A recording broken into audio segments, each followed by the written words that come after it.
কংগ্ৰেছে কল খাই বাকলি দলিয়াই বিৰোধী ঐক্য মঞ্চলৈ। সব ক্ৰীমখিনি তেওঁলোকে খাব আৰু বাকলিখন আমাৰ কাৰণে দলিয়াই দিব। নিৰ্বাচনৰ পাছত কংগ্ৰেছে একতাৰ বাণী যাতে নিবিলায় তাৰ বাবে অখিল গগৈয়ে এক প্ৰকাৰ সকীয়াই দিছে। কিন্তু দুৰ্ভাগ্যৰ কথা যে কংগ্ৰেছে সদায় ইলেকশ্যনটো অহাৰ লগে লগে তেওঁলোকে বেলেগ হৈ দিয়ে, আকৌ ইলেকশ্যনটো যোৱাৰ পাছতে একলগ হ'ম বুলি কৈ দিয়ে। অখিল গগৈয়ে হুংকাৰ প্ৰদান কৰিছে। পঞ্চায়ত নিৰ্বাচনৰ প্ৰাকখনত অখিল গগৈয়ে কংগ্ৰেছক সকীয়াই কেইবাটাও মন্তব্য কৰিছে। পঞ্চায়ত নিৰ্বাচন সম্পৰ্কে ৰাইজৰ দলৰ স্থিতি সদায় ঘোষণা কৰি আহিছোঁ। পঞ্চায়ত নিৰ্বাচন সম্পৰ্কে আমাৰ স্থিতিটো হ'ল যে যদি 2026 চনত বিজেপিক পৰাজিত কৰিব লাগে তেতিয়াহ'লে সকলো বিৰোধী দলে ঐক্যবদ্ধভাৱে পঞ্চায়ত নিৰ্বাচনটো খেলিব লাগে।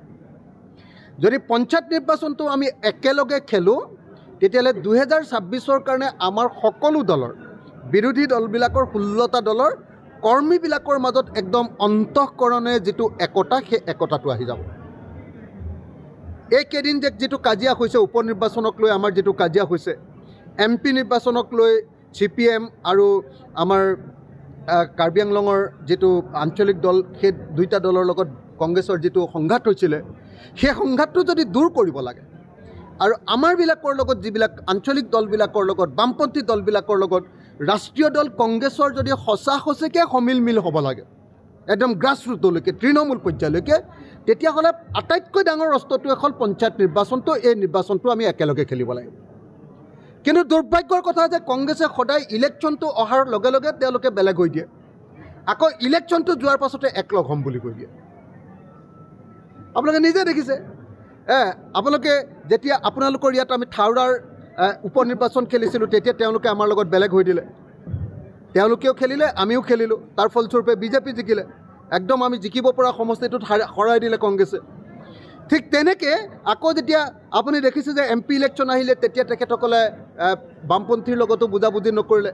মাত্ৰ এটা সমষ্টি 14টাৰ ভিতৰত 13টা সমষ্টি তেখেতসকলে খেলি এটা মাত্ৰ সমষ্টি এৰি দিলে। তাৰপিছত আকৌ এবাৰ উপ নিৰ্বাচন আহিলে, আপোনালোকে দেখিছিলে 5টা উপ নিৰ্বাচন, 5টা সমষ্টিৰ উপ নিৰ্বাচনৰ সময়তো আকৌ কংগ্ৰেছে একেই গতি ল'লে। ইলেকশ্যনৰ লগে লগে তেওঁলোক বেলেগ হৈ দিলে, আকৌ ইলেকশ্যনৰ পাছত ক'লে যে না আমিতো একলগ হ'ম। উল্টাই আমাকে দুখ দিলে যে অখিল গগৈ যদি বেছি কথা কয় তেতিয়াহে বোলে হেৰি নহ'ব। অথচ আমি সকলোৱে জানো যে তেখেতসকলে আমাক একদম ৰাম কামোৰ দি, তো তেখেতসকলে আমাৰ ইউনিটিটো ভাঙি দিলে। এতিয়া আকৌ পঞ্চায়ত নিৰ্বাচন যেতিয়া আহিলে, এতিয়া আকৌ ক'লে যে নহয় পঞ্চায়ত নিৰ্বাচনত আমি বেলেগ বেলেগকৈ খেলিম, পঞ্চায়ত নিৰ্বাচনৰ পাছত কথা পাতিম। নিৰ্বাচনৰ সময়ত তেওঁলোকে বেলেগ বেলেগকৈ খেলিব আৰু নিৰ্বাচনৰ পাছত আমাৰ লগত ইউনিটিৰ কথা পাতিব। এইটোতো ভয়ানক কথা। এইটোৱে প্ৰমাণ কৰিছে যে কংগ্ৰেছে আচলতে বিজেপিক হৰুৱাব খোজা নাই। কংগ্ৰেছে মাত্ৰ তেওঁলোকৰ নিজৰ হেৰুৱা যিটো গণভিত্তি, তেওঁলোক যে হাৰিছে প্ৰত্যেকটো সমষ্টিতে, তেওঁলোকৰ অৱস্থা ভাল কৰিবৰ কাৰণেহে তেওঁলোকে লাগি আছে। আৰু অৱস্থা ভাল কৰিবৰ কাৰণে আমাক খটুৱাব খোজে আৰু আমাক কেতিয়াও আসন এৰি দিব বা স্পেচ বা খালী ঠাই এৰি দিব নোখোজে। গতিকে এইটোৱে প্ৰমাণ কৰিছে যে কংগ্ৰেছে বিজেপিক হৰুৱাব খোজা নাই, কংগ্ৰেছে বিজেপিক জিকাই থাকিব কৈছে।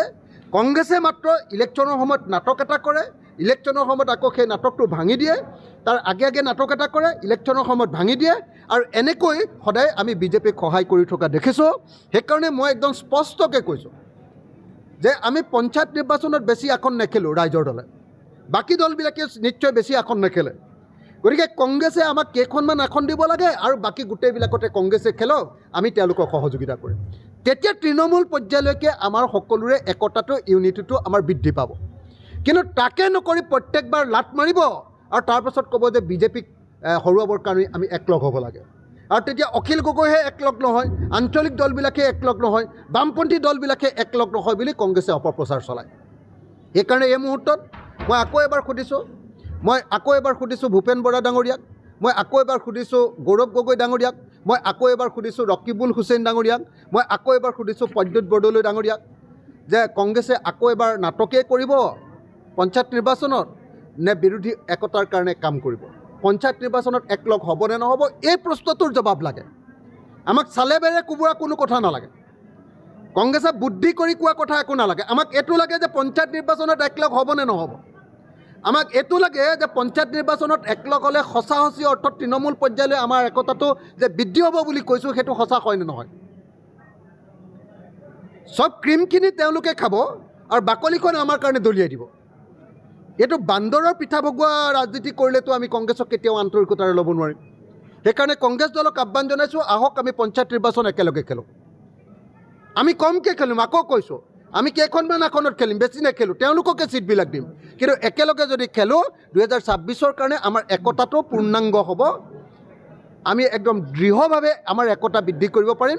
মই সেইকাৰণে সকলোকে ঐক্যবদ্ধকৈ 2025 চনৰ পঞ্চায়ত নিৰ্বাচনটো 16টা বিৰোধী ৰাজনৈতিক দলক ঐক্যবদ্ধভাৱে খেলিবৰ কাৰণে আহ্বান জনাইছোঁ, আৰু কংগ্ৰেছক কেৰামতালি নকৰিবৰ কাৰণে, নাটক নকৰিবৰ কাৰণে, আৰু নাটক কৰি ইলেকশ্যন বেলেগকৈ খেলি তাৰ পাছত মানে কি কয় একতাৰ বাণী নিবিলাবৰ কাৰণে মই কংগ্ৰেছক আহ্বান জনাইছোঁ।